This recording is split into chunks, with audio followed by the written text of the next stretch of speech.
That's right, Steve. So NorthStar first launched in Durham in 2019 by well-known architect Phil Freelon and his wife, Nina. It started as a safe space for artists, and now with federal funding cuts, they're threatening its mission.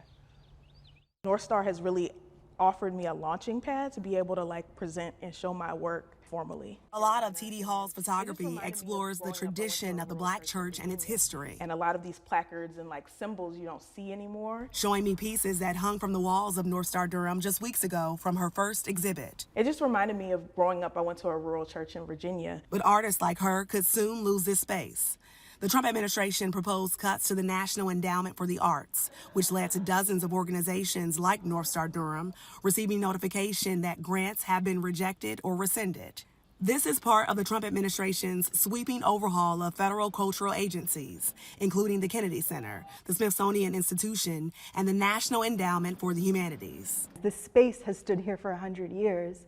It's my dream that NorthStar stands too, and that regardless of who is president and regardless of that type of rhetoric, we can serve our community.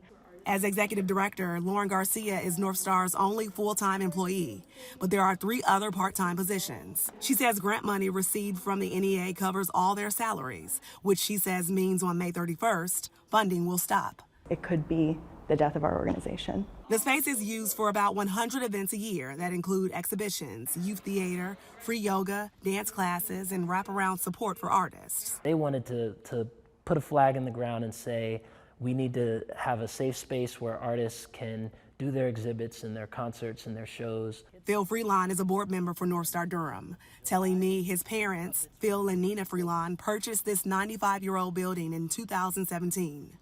Freelon and others remain optimistic about preserving what they call a vital place for artists in Durham, now tapping into wisdom he believes his father would give, who passed away in 2019.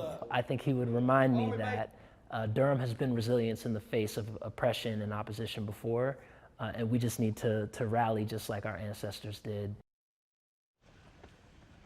So now NorthStar is kicking off a series of fundraisers to help raise money. The first is actually this upcoming Sunday from 7 to 10 p.m. There will be, I'm told, food, drinks, and merch. Back to you.